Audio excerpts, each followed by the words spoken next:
Listo.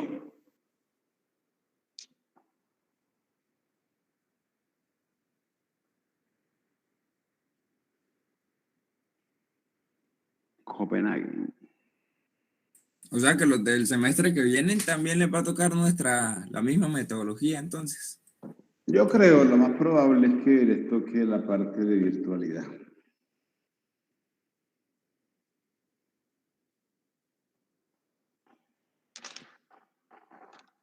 Profe, vea, le voy a decir que justo estábamos hablando del músculo isquiocavernosus y el bulbo esponjosus, que se divide en dos, en el constrictor bulbae y en el músculo de Houston. Ah, listo. Músculo de Houston. Profe, Listo. una pregunta Ok. antes. Señor. En fisiología se ven horas prácticas. Ahí en esas, ¿qué se ve? El fisio. Uy. Pues normalmente en fisio yo la vi teórico-práctica, teníamos laboratorios, pero yo creo, estoy casi seguro que en Cúcuta no hay laboratorio de fisiología. Hay unas materias que tienen un componente teórico-práctico que en últimas se ven solamente teóricas. Inclusive el laboratorio de... Ay, ¿cómo es que se llama ese? De biomédicas. Hay una parte de bioquímica 2 y de biología molecular que no se ve sino teórica. Y aparece el laboratorio de ciencias básicas. Alguna vez yo peleaba por eso. Decía, hombre, si no hay laboratorio, no le pongan práctica, porque queda mal visto. Yo como para académico voy y me dicen que teórica práctica, digo, bueno, quiero ver la parte práctica. Y no hay, es solamente teórica. Lo práctico es leer artículos, pero no, eso no es la parte práctica. Y en fisiología hay mucho. Yo me acuerdo que disecábamos ranas y buscábamos toda la parte del miembro inferior y le colocábamos algunos influjos eléctricos para ver la contractilidad del músculo. Bueno, muchas cosas. Pero no sé, acá que yo tengo entendido no hay ese laboratorio. Entonces creo que debe ser solamente teórica. Debería haber, hay mucha parte del laboratorio que uno puede explorar en. Hacíamos conteo de oxígeno, saturación de oxígeno, cambios en la frecuencia cardíaca y respiratoria antes de comer, después de comer, si se fumaba, si no se fumaba, bueno, una cantidad de cosas que hacíamos en los laboratorios. Pero digo, no sé acá, hasta me tengo entendido, no hay. Entonces, es básicamente teórica. Ah, listo, profe. Puras ilusiones, pero no importa. Sí, bueno, toca sobrellevar todas esas eventualidades. Y los cambios, hay cambios que hay que empezar a hacer y no sé, no más conmigo, mire, ayer estaba intentando lograr una visita al laboratorio y nada, unos requisitos que exige el ministerio y que a la hora del té no hay, no existen. Y son tan básicos como que el personal que manipule riesgos biológicos tenga vacunas, que haya un registro de eso, nada. Te digo, no, hay unos huecos ahí feos que hay en la reglamentación y viene de hace rato. Yo que he estado ahí peleando, pues, por eso no me quieren también. Porque las cosas deben ser, ¿cómo se llama? Legales, completicas, cumpliendo. Son gastos, sí, pero toca. Entonces, no me gusta. Señoras del aseo estén ahí eh, propensas a enfermedades. Ojalá recogieran solamente los papeles de los salones, pero aquí hay tanto riesgo biológico. Pero bueno, hay por contarles algunas cositas de las cosas que hace falta y seguirá trabajando en eso. mucho demorado. Voy a abanderar esa parte a ver hasta dónde logro. El lunes, la otra semana dijeron que venían por acá. Estoy esperando que vengan y les tengo una charlita también de, de esas que a mí me gusta dar y voy a contarles un poco de cosas que hay pendientes por hacer. Bueno, muy bien, trabajemos. Bueno, entonces retomemos el concepto que teníamos. Básicamente les estaba con, espere, pongo la herramienta. Espere, compartir pantalla. No he compartido pantalla.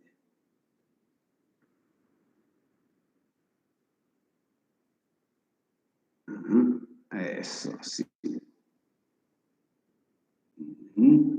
Ahora sí. La herramienta le pongo acá a mano. Bueno, estaba contando entonces la parte de los cuerpos eréctiles femeninos y también la musculatura anexa a esos cuerpos eréctiles femeninos. Y revisar la disposición de ellos y algunos parecidos a los masculinos, pero unas diferencias propias de género que hay que tener en cuenta. Entonces les contaba aquí en esta figura, aquí tengo las dos disecciones. Una disección profunda, donde veo dos cuerpos eréctiles, dos pilares del clítoris como tal, que son esta región la región de la rama isquiopúbica, la cara interna de este sínfisis del pubis, aquí en esta parte donde está la manito. Acá es el foramen obturador, aquí debe ser el isquio, entonces la rama isquiopúbica. Dentro de la parte de cuerpos eréctiles está, recuerde, el cuerpo cavernoso, los cuerpos esponjosos. Entonces aquí tengo los dos cuerpos cavernosos, uno a cada ladito en la rama isquiopúbica. Ellos conforman los pilares del clítoris.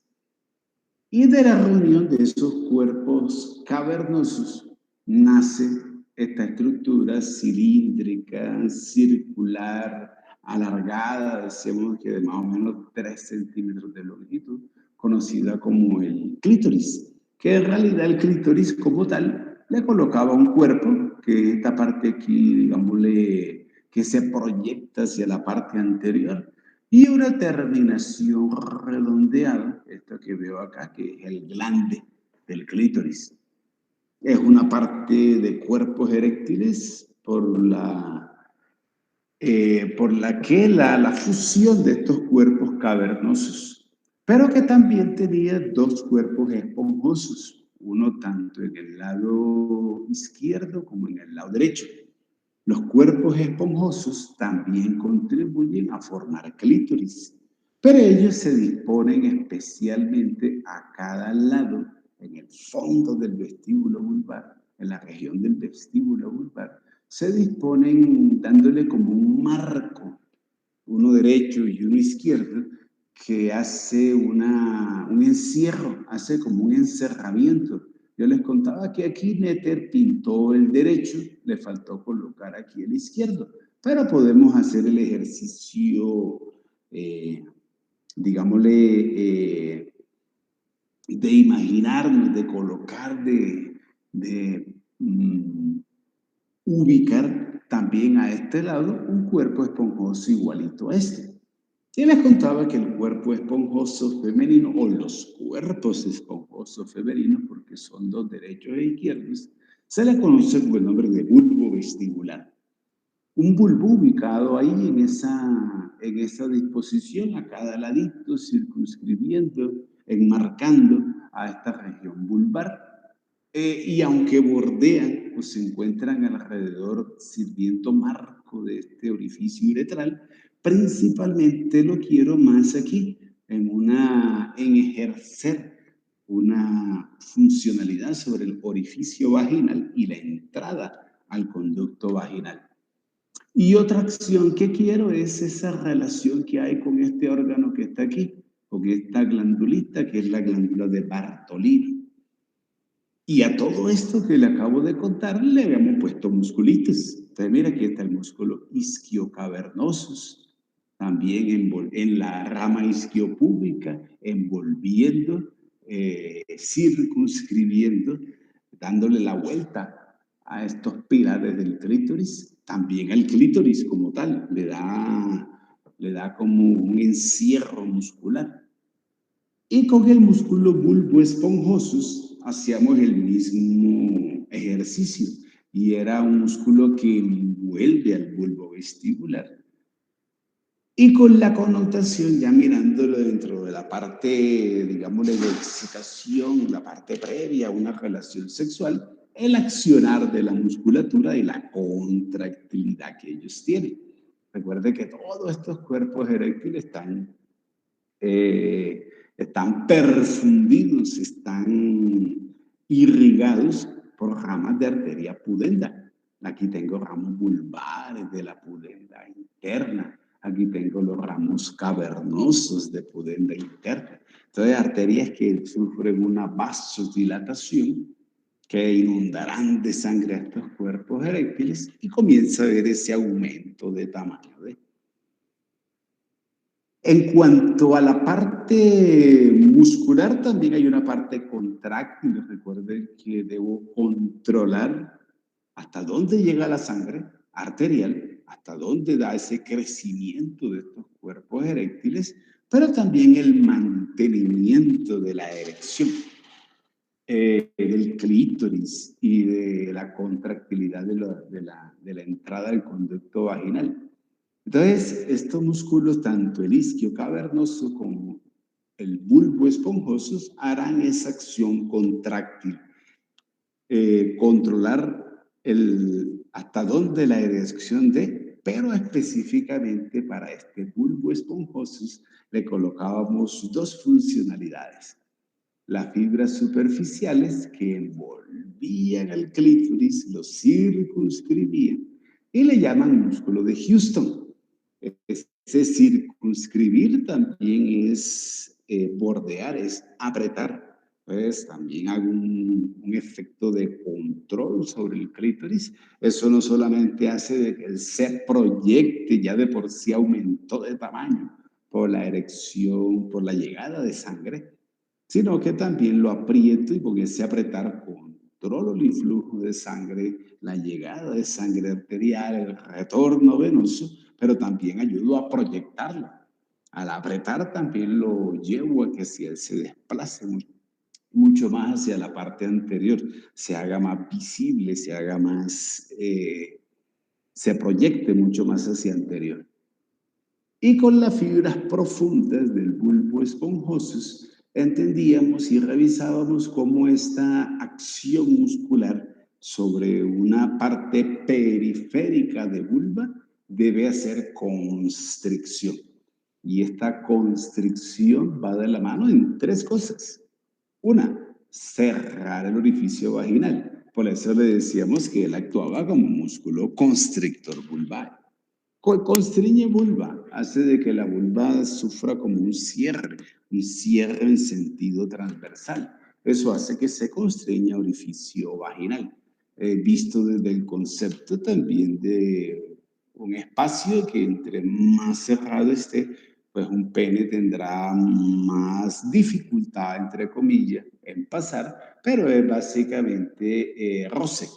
Se aumenta el roce en conducto vaginal, se aumenta el roce a nivel de glande y todos estos roces, estímulos sensitivos conllevan a esta clímax, a esta parte orgásmica. Pero lo segundo, con el músculo constrictor vulvar o con la parte del músculo bulbo esponjoso, es también comprimir al cuerpo esponjoso. En lo mismo, controlar la llegada de sangre y disminuir el retorno venoso. Y lo tercero, tanto para el músculo como para el bulbo vestibular, es que cuando el bulbo se aumenta en tamaño, también comprime a mi glándula de Bartolino. Pero también cuando el músculo bulbo esponjoso sufra contractilidad, también tiene un accionar sobre una glandulita, sobre la glándula de Bartolino. Entonces ella tiene el estímulo nervioso, produce, empieza a secretar, pero la contractilidad tanto del cuerpo esponjoso como del músculo bulbo esponjoso, pues hará simplemente de que el apretamiento facilita que esa producción que tiene la glándula, el espichar, por ponerle un nombre a la glándula, hace de que se vierta mucho más y de manera más efectiva toda esta secreción que tiene que caer aquí en conducto vaginal. Es la parte lubricante femenina en esta historia previa a una relación sexual, el lubricar a la entrada al conducto vaginal y al conducto vaginal y al mismo pene cuando entre. El pene, recuerde que ya de por sí trae su lubricación, que son las glándulas de Mary Cooper o bulburetrales. Ya visto en ese concepto, le pongo la parte anatómica y le miro esta proyección de funcionalidad que debe haber en toda esta parte previa a una relación sexual. Listo, esa es la parte anatómica. ¿Qué nos quedaba por mirar? La parte arterial, pero es muy sencillita, mírenlo, aquí la tengo. Para lo que es vulva, entran dos grandes historias arteriales, una principal y una muy secundaria, pero igual hay que revisar las dos. La más importante de la historia arterial a nivel de vulva va a ser arteria pudenda interna. Mire la arteria pudenda interna, aquí da el ramo rectal inferior o hemorroidal inferior, listo para conducto anal, ya lo mirábamos. Y aquí tengo los ramos perineales, tanto superficiales como profundos. Entonces, mire, estoy observando, puedo ver, mire, la figura es muy clara, es muy diciente la figurita. Como la pudenda interna tiene que dar ramos, sean las perineales superficiales o profundas, deberán encargarse de toda esta parte de inervación de vulva. Ahí incluyo labios mayores, labios menores. Mire, hay ramos para el bulbo, ramos vulvares, ramos para las glándulas de Bartolino. Recuerde la musculatura que ya vamos también a recordar, la musculatura a nivel de perineo. Este musculito que es el transverso perineo superficialis. Acá más profundo, el transverso perineo profundo. Miren cómo da un ramo cavernoso. Mírenlo, ahí está, miren, para los cuerpos cavernosos, para los pilares del clítoris. Y recordarles que dentro de esta rama perineal profunda de la arteria, a ver si aquí está la figurita, no creo que esté la figurita. Dentro de la rama perineal profunda de la pudenda hay una arteria que es la arteria dorsal del clítoris. Entonces la rama terminal de la pudenda, específicamente de los ramos perineales profundos, es una arteria que va solamente con destino al clítoris y se conoce con ese nombre, con arteria dorsal del clítoris.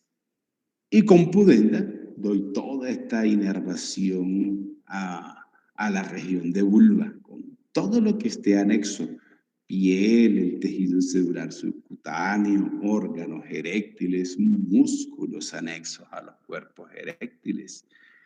Pero hay dos ramas adicionales que no tienen de pronto tanto protagonismo, pero hay que conocerlas. Uno, esta que está aquí. Mire la imagen de Néter. Esta jovencita que está aquí nace de la ilíaca interna.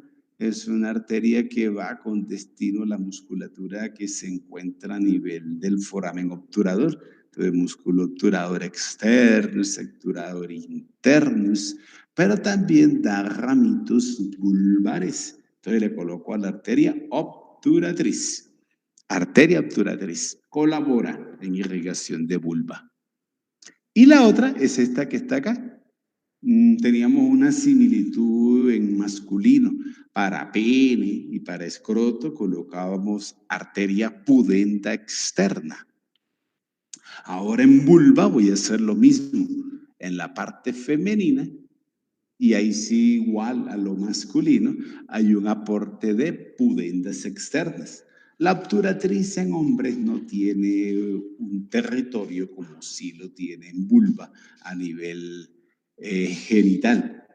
En masculino no es tanta casi poca, por decir nula, el influjo arterial de la obturatriz. Las pudentas externas, como arterias, recuerde que nacen de la arteria femoral. Entonces tiene una contribución en irrigación de vulva. Ahí el problema es el retorno venoso. Cuando hablábamos o cuando pensamos en el drenaje venoso vulvar, si es por el lado de pudenda, no tiene problema. Son las mismas ramas, son los mismas, es una historia homónima, satélite, en sentido contrario. Las mismas ramitas arteriales son las mismas venosas y la sangre tiene un recorrido en sentido contrario. O sea que todo terminará en arteria pudenda, en vena, perdón, pudenda interna. Eso se va hacia ilíaca interna y termina en vena cava inferior. Pero cuando hablamos de la historia de venas pudendas externas, el problemita está en que recuerde que las venas pudendas externas desembocan en vena safena magna. Vena safena magna que a su vez desemboca en vena femoral. Ahí el problema está es en la safena magna. Recuerde que la safena magna es la vena que tiene altas implicaciones en toda la historia de varices a nivel de mí. No es la única, pero es de las que cuando el enfoque terapéutico o uno de los enfoques terapéuticos que hay es eliminar a la safena, se retira a la safena magna. Eso hace que yo derive la sangre superficial toda hacia profundo, donde está la bomba musculovenosa, las venas que están entre los músculos, lo que hace que la contracción muscular presiona las venas y facilita el drenaje de una sangre que viene en contra de la gravedad, de abajo hacia arriba, es este drenaje venoso. Entonces, este drenaje venoso de venas pudentas externas hacia vena safena magna y mirando a la safena magna con ese protagonismo dentro de la historia patológica flevítica que hay en miembro inferior, es menester de pronto tenerla en cuenta. No siempre, pero puedo esperar de que una alteración a nivel de vena varice en pierna también se pueda ver reflejada en muslo, en todo el recorrido de la safena magna. Recuerde, borde medial del pie, borde medial de la pierna, borde medial del muslo, hasta su terminación aquí en el triángulo femoral o triángulo de Scarpa, desembocando en vena femoral. Entonces, todo el recorrido y todas las venas que sean afluentes de vena safena magna, todas las venas que drenen en vena safena magna, más los territorios, que es en realidad donde puede estar el cambio,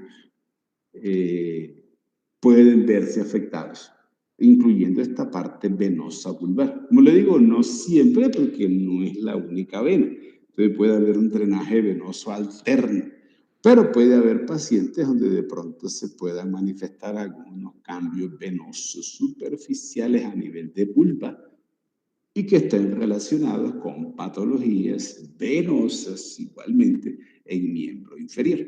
Entonces siempre es bueno preguntar, comentarle al paciente, indagarle a ver, no tiene de pronto en femenino, no tiene de pronto tanto inconveniente como en masculino. En femenino hay más drenaje venoso por la obturatriz, por ilíaca interna, por la pudenda interna. Pero recuerde que esta historia, más que una afectación venosa, va de la mano también un cambio local, estético, que pueda haber sobre la región de labios mayores y menores.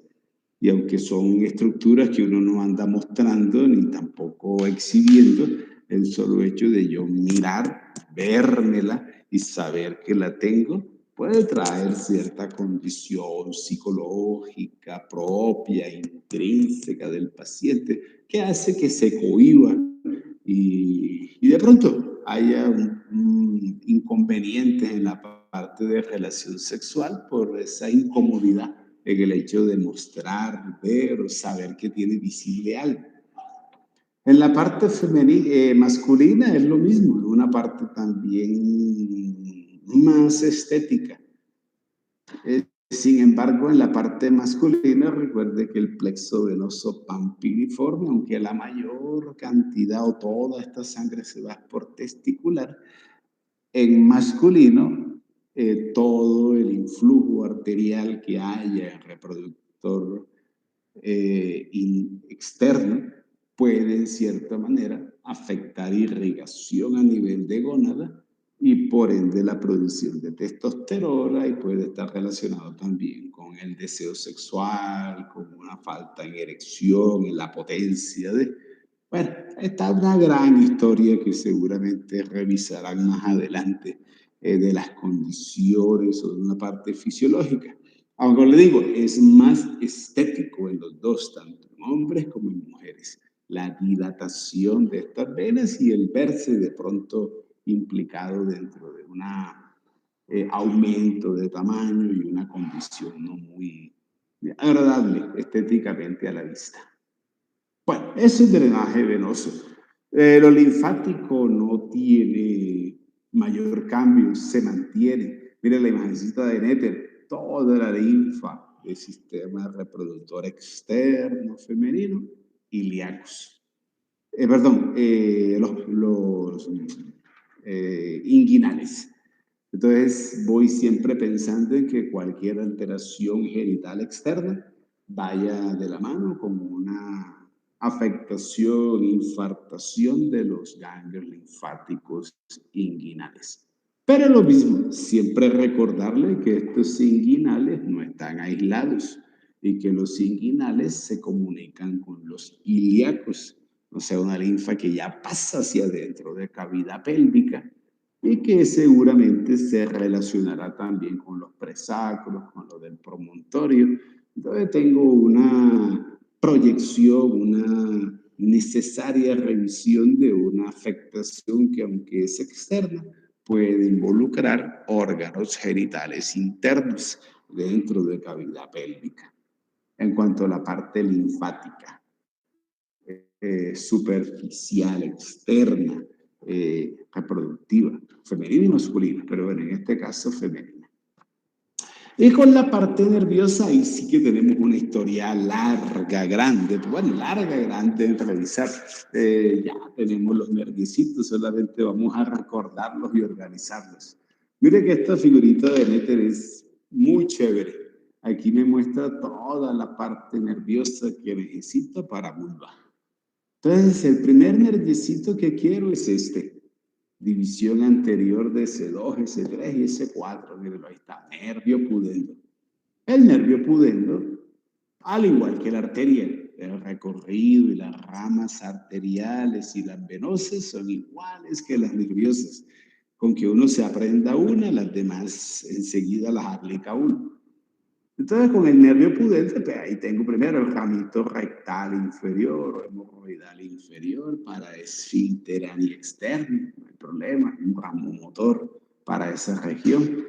Aquí estoy viendo los ramos perineales superficiales y profundos del nervio pudendo. Y ahí estoy viendo cómo se distribuyen a todo, tanto al labio mayor como a labios menores. Miren los ramos cavernosos para el músculo isquiocavernoso y por ende a los cuerpos cavernosos y a esta parte no solamente de cuerpos eréctiles, sino de musculatura anexa a los cuerpos eréctiles. Miren los ramitos hacia el músculo bulboesponjoso. Lo mismo, muscular y para el cuerpo esponjoso derecho, izquierdo, para el bulbo vestibular. Ramos seguramente también para las glándulas vestibulares mayores o de Bartolino, ramos glandulares.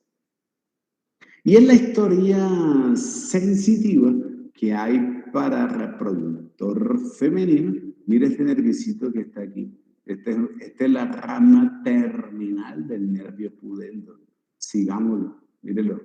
Hasta el clítoris. Entonces, nervio dorsal del clítoris. Una ramita específica que va para el, ¿para qué? Para el clítoris y rama terminal del nervio pudendo. Entonces, aseguro la parte sensitiva,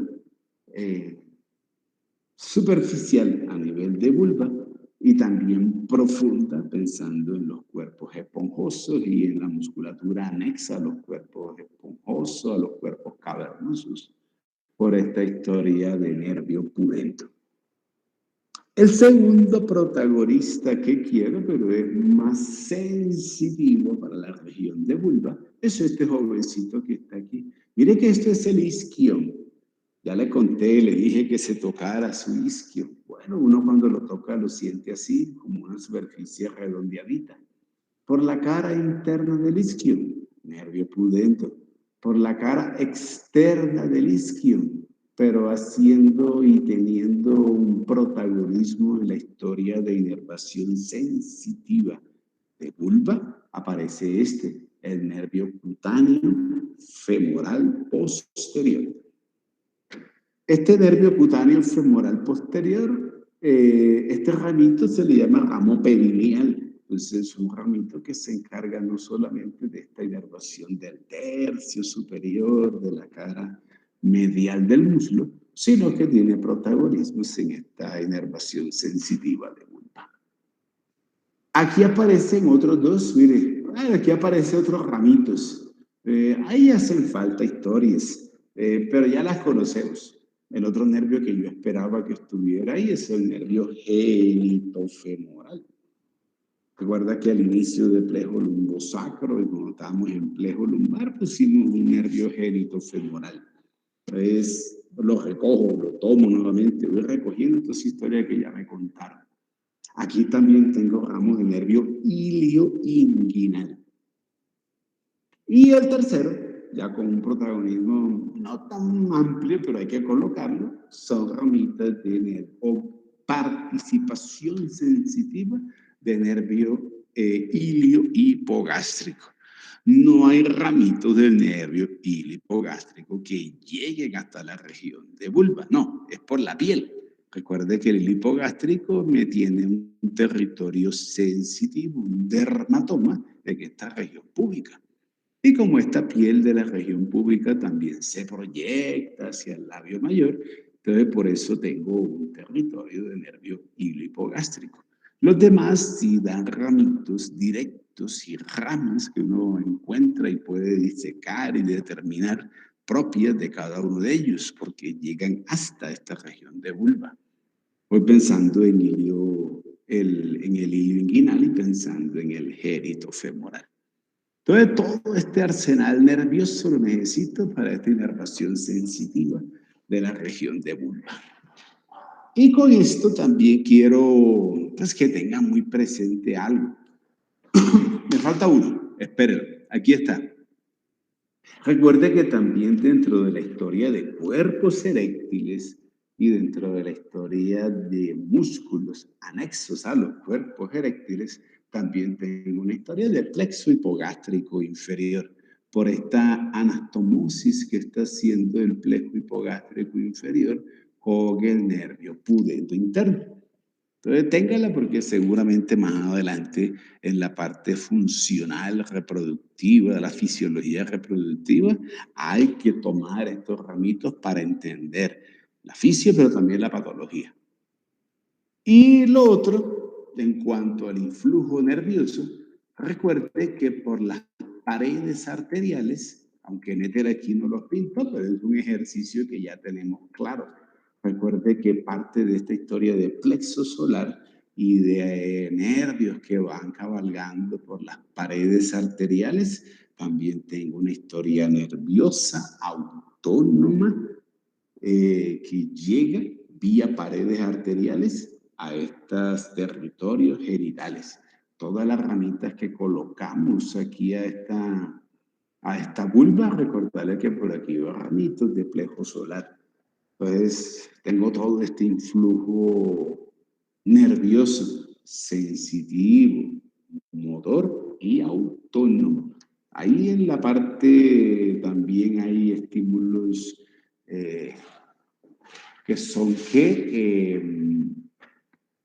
entran dentro de la parte voluntaria, una historia de pudendo, pero también una parte involuntaria que viene por esta ramita de, ya sean de plejo hipogástrico inferior o las que van por vía paredes arteriales.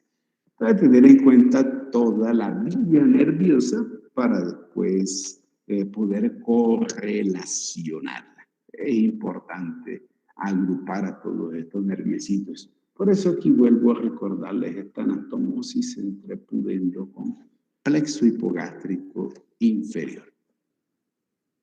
Y dentro de la historia, también digo yo, de sensibilización, de humanización, nada nos cuesta colocar anestesia, nada nos cuesta hacer de que toda esta historia tan especial, tan que marca la vida de la pareja o de una mujer, si es madre soltera, implique poder humanizar un poquitico el proceso del parto. Habrá necesidad de hacer episiotomías en esta región. Yo le conté la historia. Cuando ya se vence la resistencia, cuando ya se ve de que toda esta dilatación a nivel de orificio vaginal está llegando a su punto crítico, cuando ya no va a haber posibilidad, uno lo ve, usted se lo va a enseñar, empieza a verse aquí blanco, una zona isquémica como tal, ya se pone en riesgo la integralidad del tejido, se ven las paredes tensas, uno dice esto ya se va a romper. Entonces actúe a tiempo. Inclusive creo que les puse a hacer el ejercicio, si no hágalo. Coloque una hoja de papel y córtela con una tijera y otra hoja de papel, cójala con las manos y tensiónela fuerte hasta que se rompa. Mire las diferencias que hay entre las superficies que quedan después de que usted corta con una tijera o las superficies que quedan cuando el papel se desgarra. En el desgarro las superficies son irregulares, como en zigzag, tienen bordes mal definidos. Eso le va a complicar a usted la sutura, le va a complicar el unir esos bordes. Habrá de la mano una cicatriz que va a quedar de pronto no muy estética y también una parte funcional que puede haber dolor en una relación por una mala cicatrización. Mientras que cuando uno corta, su corte ya es lineal, entonces usted ya puede unir mejor los dos bordes de la herida, la cicatrización será mucho mejor, el procedimiento será más rápido, más eficaz, más eficiente, mejor cicatrización, menos probabilidad de dolor. Entonces, aunque el epicio como corte que se haga aquí en esta región con una tijera, casi siempre se utiliza más a nivel lateral, desde la parte de vulva hacia la región genitocrural. Se hace un corte aquí en esta región precisamente para lograr darle más espacio y para procurar restarle esa presión que está ejerciendo la cabecita del bebé sobre este orificio vaginal externo. Entonces se aumenta más el espacio, el diámetro y se hace más probable de que se dé el parto sin la probabilidad de pronto de ruptura de esa región. Y he visto de todos los procesos de epicio. Esperan cuando se da la contracción uterina, que es un dolor bastante fuertecito, y justamente en la contracción corta. O sea, la excusa, anteposición de dolores. Es que el dolor de la contracción es tan fuerte que puede enmascarar al dolor de la epicio. Yo realmente cuando veo, reviso, estimo, miro, leo un nervio pudendo, exploro, porque eso es algo que también usted sabe que tiene y sabe lo sensitivo que es esta región anatómica, No creo en la contraposición de dolores. Entonces como el dolor de muela duele más o es más fuerte, yo puedo sacar una muela sin anestesia porque el dolor de la extracción va a ser menor que el dolor de la... No, estamos regresando al siglo primero. Estamos haciendo un retroceso de siglos en nuestros procedimientos.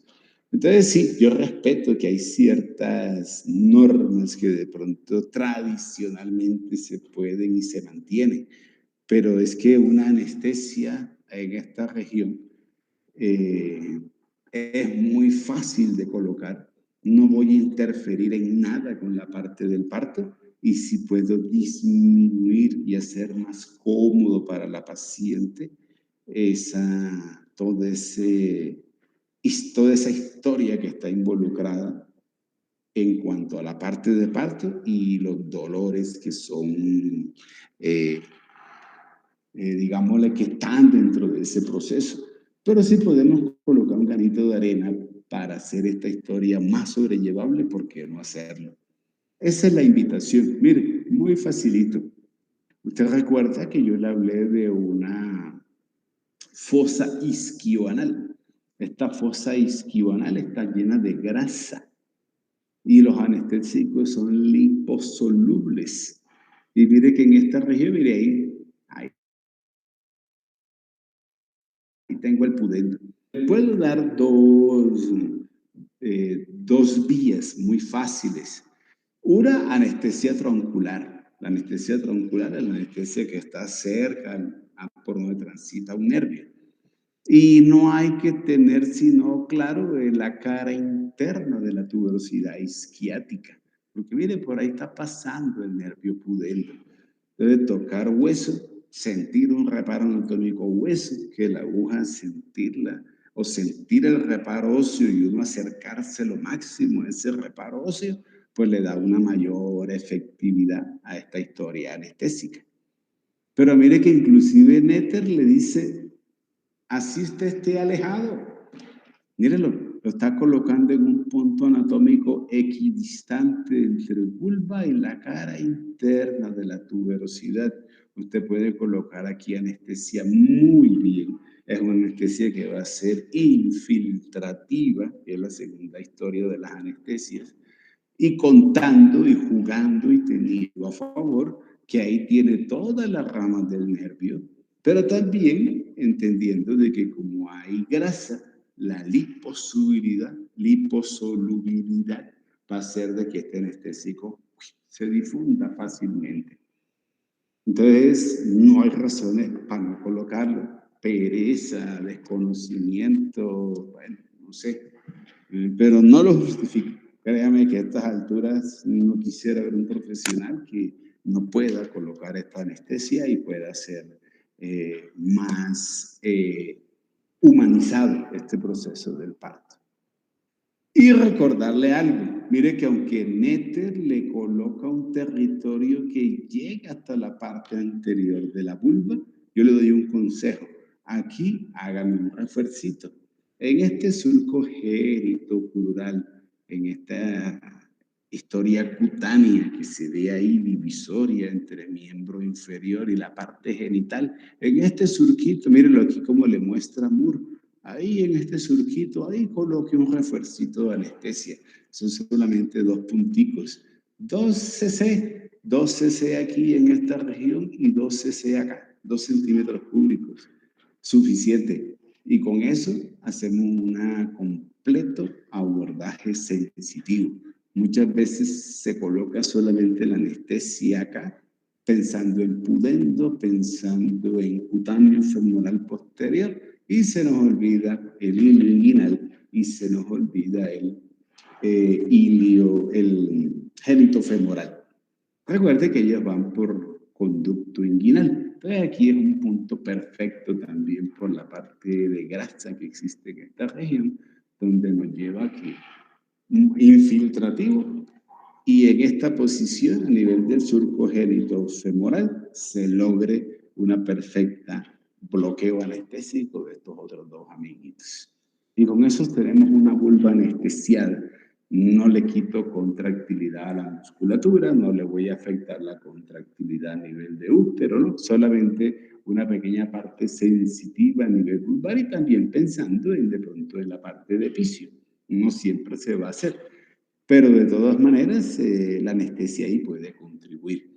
Que son cosas naturales, que sí, pero si se pueden obviar, si se puede evitar, si se puede facilitar, ¿por qué no hacerlo? Mire, son reparos anatómicos muy facilitos. No sé cómo lo vayan a manejar, no sé qué les vayan a enseñar, pero les cuento de que hay una manera diferente de hacer las cosas. Eso nos marca también. A usted no le dicen en los libros de que coloque anestesia y que la anestesia deba ser pausadamente y que deba ser de manera secuencial y colocando goticas y que cuando uno sepa que está cerca del nervio, ahí hace una descarga completa de la anestesia. Usted puede colocar anestesia de esa manera, como también puede colocar la aguja y sin contemplación, introducirla y llegar hasta el punto y descárguela con fuerza.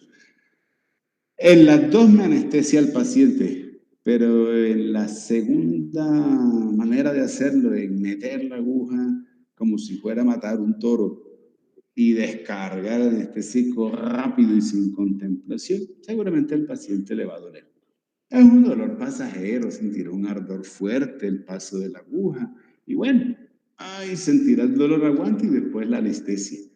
En la primera, cuando usted entra suavecito y va colocando goticas en la medida en que va avanzando y ya cuando ya siente que está en el reparo, hace el complemento de la anestesia, el paciente no le dolerá.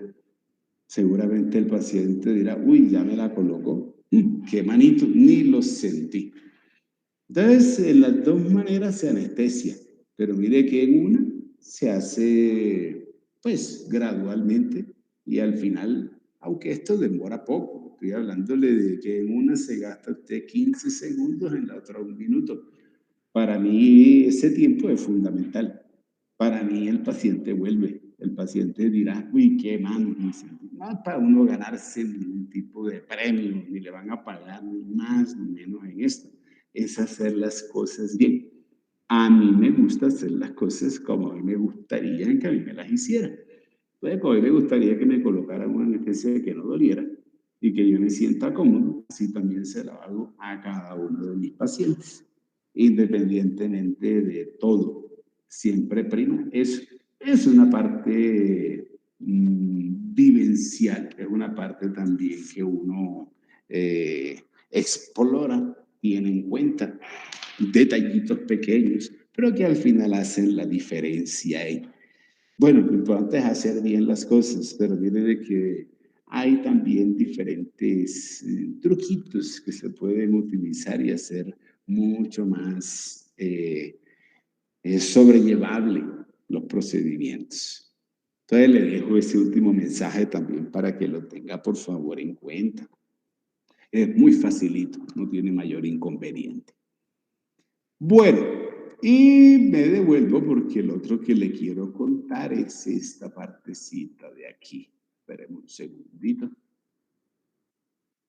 Acá. Bueno, como esta historia de perineo es una historia que usted va a manipular, va a cortar, siempre para mí es importante de que usted corte, sepa cortar, sepa que está cortando, suture, sepa que está suturando y al final todo queda perfecto.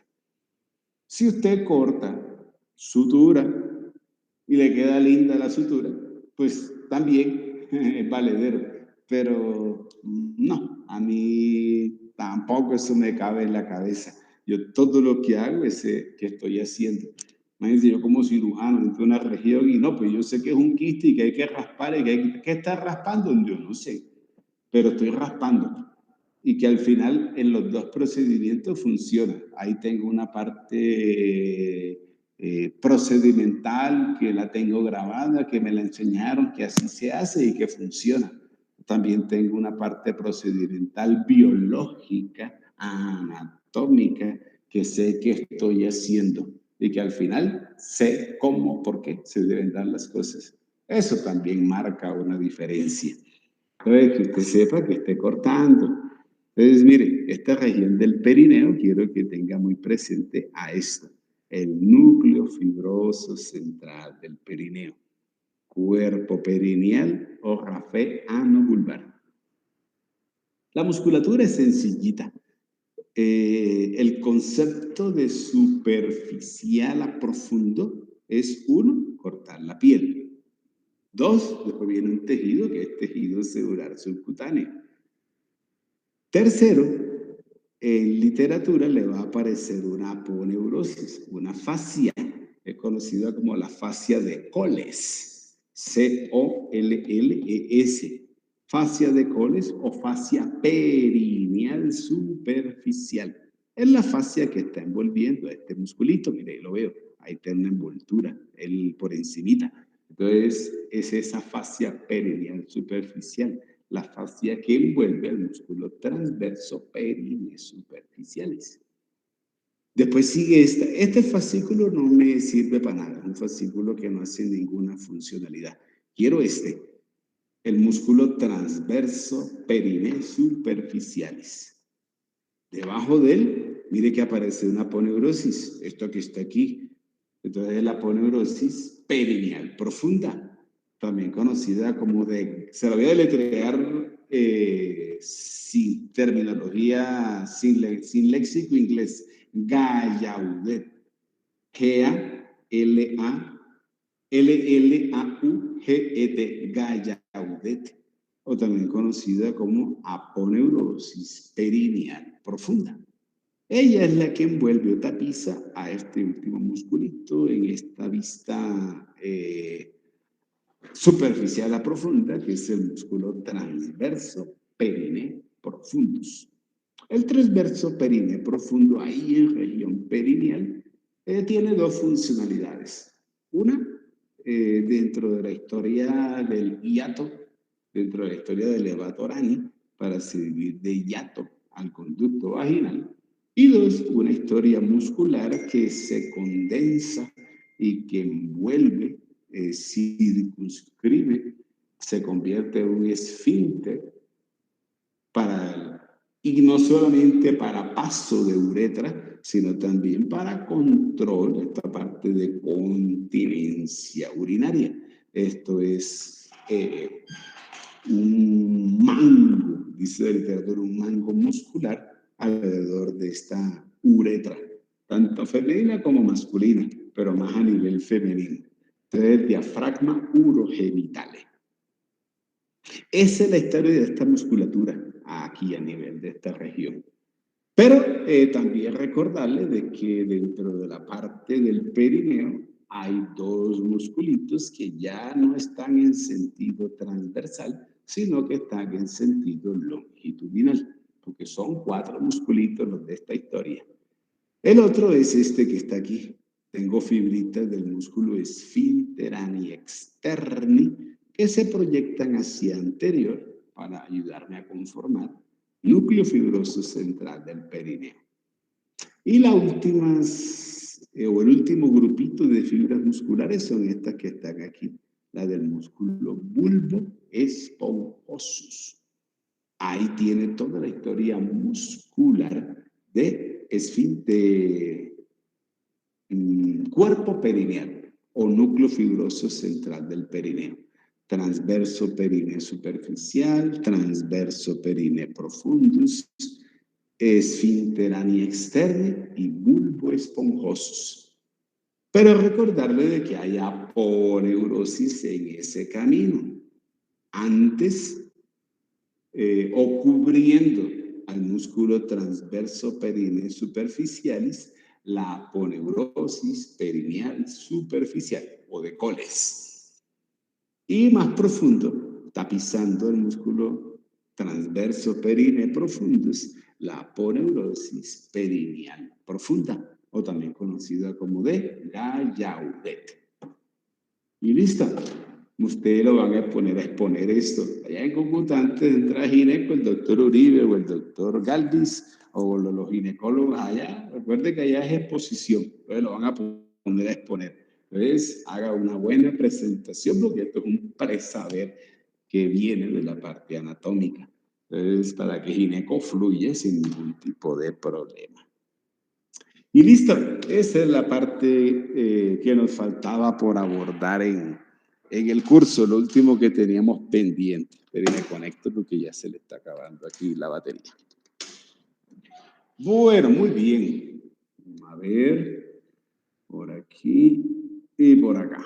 Bueno, dudas, preguntas. Hasta ahí es nuestro tema de abordar. Cuéntenme, dudas o preguntas. Profe, Señor. yo quería hacerle, bueno, una pregunta. Voy a obviar primero Sí. una cosa que se me confirma. A ver, una cosa es disfunción eréctil y otra eyaculación precoz. Y la eréctil pues tiene que ver con, pues, con lo que usted nos explicaba de fallo en el pudendo o afectaciones en el hipogástrico, ¿cierto? La eréctil.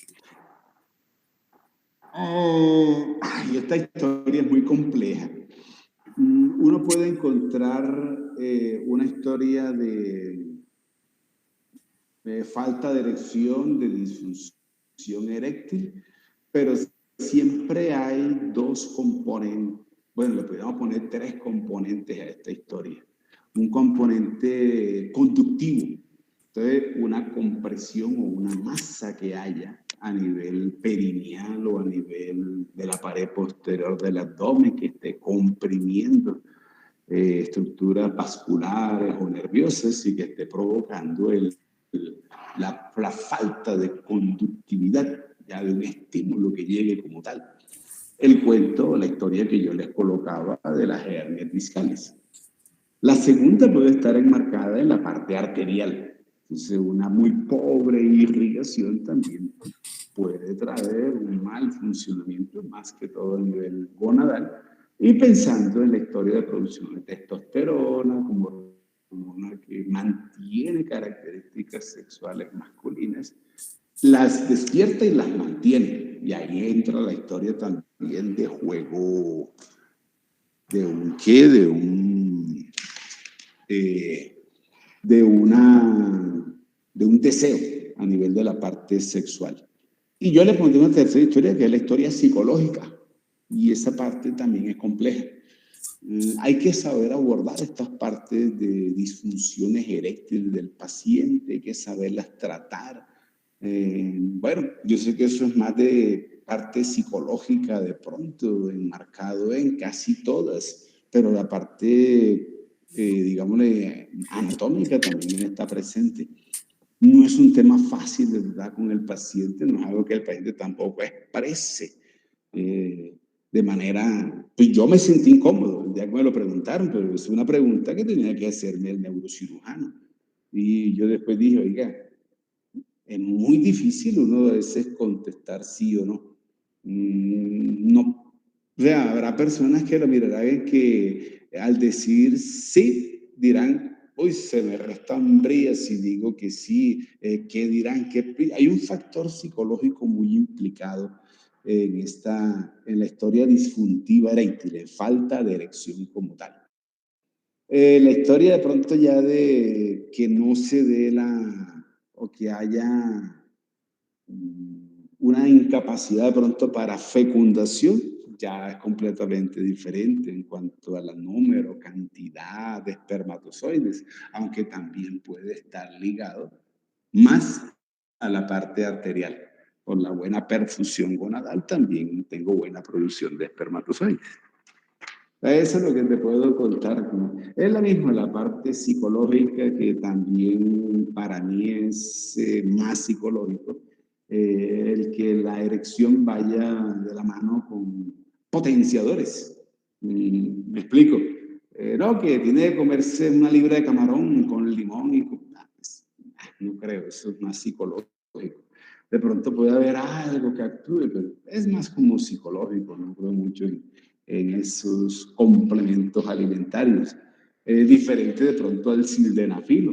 ya una vasodilatación que haya y enlazado con una parte psicológica, con un ambiente como tal, el Viagra. Bueno, ese es otro cuento, esa es otra historia. Sí.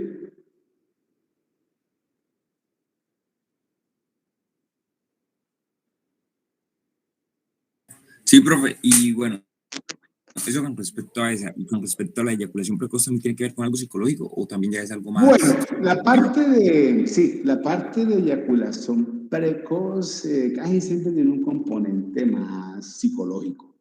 Inclusive hay la primera relación y la ansiedad que de pronto se vea, o se estime o que se tenga frente al primer acto sexual, puede ser tanta eh, la parte de ansiedad que haya, que de pronto juegue un pequeño gran problema, y es que un poco estímulo hace de que haya eyaculación precoz. Pueden haber condiciones patológicas también que locales, pero casi siempre son más psicológicas. Se puede trabajar mucho la parte mm, de fisioterapia para fortalecer esta musculatura. Mira que la musculatura del perineo la hemos visto como una musculatura que uno puede contraer. Esta parte contráctil y el manejo que se haya sobre ella, en cierta manera, puede favorecer eh, estos casos de eyaculación precoz. Hay también hasta sustancias tópicas. Puede utilizar algo de ungüentos que lubrican, pero que también dan cierto anestésico a la región de glande para que el estímulo sea un poquito menor y de pronto demore un poquitico más. Pero hay también una gran historia, pero que hay siempre más por parte psicológica, o tiene un componente más psicológico la parte de eyaculación precoz.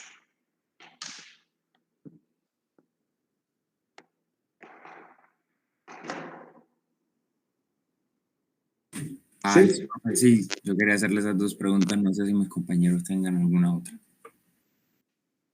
Bueno, dudas o preguntas. Me fueron a desayunar, no mentira. Profe, yo tengo una con Sí, respecto cuénteme. a por qué dicen que ocasiona cáncer de próstata al orinar parado. No es tan cierto. No hay, en cuestión de cáncer, no hay algo de pronto predisponente tanto como la parte genética. Lo que sí se ha visto, se ha estimado y se ha relacionado es que hay una disminución en cuanto a la aparición de cáncer de próstata relacionado con o teniéndolo en cuenta o directamente proporcional con frecuencia de sexo. Entonces, entre de pronto más relaciones sexuales haya, o en lo que se ha visto, yo no voy a a entrar en eso, estoy contando lo del estudio como tal. Dentro de todos los pacientes y todas las cohortes que ellos utilizan y los pacientes que buscan, se pudo estimar que hubo una menor incidencia en las personas que tenían mayor frecuencia en cuanto a relación sexual. Entonces, como que también esta parte de eyaculación y mantener constante el hecho de eyacular, pues hace que haya un mejor funcionamiento prostático, que se renueven estas secreciones, que no se mantenga tanto tiempo depositadas. Entonces, se vio eso y se encontró eso, una relación que a mayor número de relaciones sexuales, menor incidencia en cáncer de próstata. Pero siempre pienso en que esta es una historia que va relacionado con la parte genética. Cuanto a hacer la micción sentado o de pie, no hay relación con. Lo que sí influye es que cuando se orina sentado, hay una mayor contractilidad de la musculatura perineal y se puede hacer mucho mejor ese ejercicio de cortar y volverlo después otra vez a que salga, cortarlo y hacer que salga. Esa intermitencia hace de que uno contraiga la región perineal y esta musculatura se fortalezca. Ese fortalecimiento en la musculatura perineal también influye en la parte eréctil, en el mantenimiento de la erección. En fin, se puede jugar con una parte de desarrollo de la musculatura versus un buen desempeño en cuanto a la parte eréctil a nivel de pene. Eso sí, también. Incluso a nivel de mujeres también. Estar orinando y hacer el corte del chorro y volverlo, aunque bueno, hay riesgo también de cistitis, pero esa contractilidad de la región perineal, recuerde que es voluntario y durante la relación sexual se puede hacer esa contractilidad, lo que hace de que haya mayor cierre de orificio vaginal. Obviamente la contraparte, en el caso masculino, pues sentirá como más apretadito, entre comillas, el término. Y eso hace de que se sienta como más, una mayor sensibilidad, una mayor estímulo sensitivo en la región de genitales. Eso es lo que te puedo contar con respecto a eso. Ok, listo, gracias. ¿Listo? Ok. ¿Dudas, preguntas? Profe, pues ya queda hora y media y es Sí. la última clase, pues ¿qué le parece si, no sé, nos da consejo, cosas curiosas que le hayan pasado, así? No, simplemente, creo de consejo, porque de todas las cosas que me hayan pasado, no terminamos de contarles todo lo que... No, yo creo que sería la parte de consejo. Y no, siempre lo que hago durante todo el desarrollo del semestre y lo que les cuento a principio del semestre y que me vuelvo cansón en todo el semestre. Pero son vivencias que uno tiene. Yo parto de una base y es la vivencia propia de lo que yo he vivido y lo que yo he recorrido, que ha sido bastante. Y es siempre fomentarles en ustedes el estudio. Considero que esta historia en cualquier profesión, pero más en rama de la salud, bueno, yo siempre tuve y tengo la visión de destacarme. No sé por qué tengo esa fijación de no ser alguien más del común. Nunca lo he tenido y nunca lo he, no sé si sea algún problema psicológico que yo tengo, pero no me gusta ser del común. Siempre me gusta sobresalir, sin desmeditar a nadie, no, trabajar simplemente, hacer bien las cosas y que ponerle el sello y el toque personal y que las personas digan, es que me atendió tal persona, o en el caso de la docencia, es que mi docente fue tal, y que tengan una visión, que tengan una percepción de que las cosas se hacen bien hechas y que siempre hay una manera diferente de hacer las cosas. Y que no puede uno quedarse simplemente ahí quieto en la vida, en una zona de confort, en saber que tengo un turno de tantas horas, que atiendo tantos pacientes y que al final del mes llega un cheque.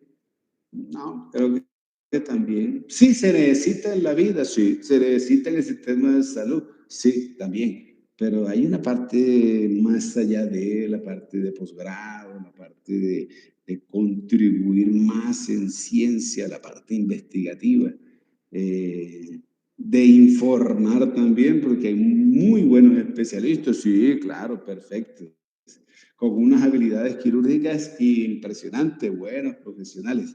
Oye, ¿y cuánto ha publicado? No, el artículo después de la tesis de grado no ha habido nada.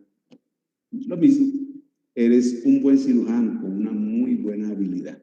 Sí, buen profesional, sí, pero no hay aporte a ciencia. Entonces queda uno también, ¿qué? Entonces, destáquense no solamente por hacer bien las cosas, por leer, por estudiar. Un tema como farmacología, que es una Goldman y Gilman, que es un libro casi como dos Latarjer. ¿Cuándo el docente alcanza a darles todo? Imposible. ¿Qué le toca a uno? Comerse el libro uno solito.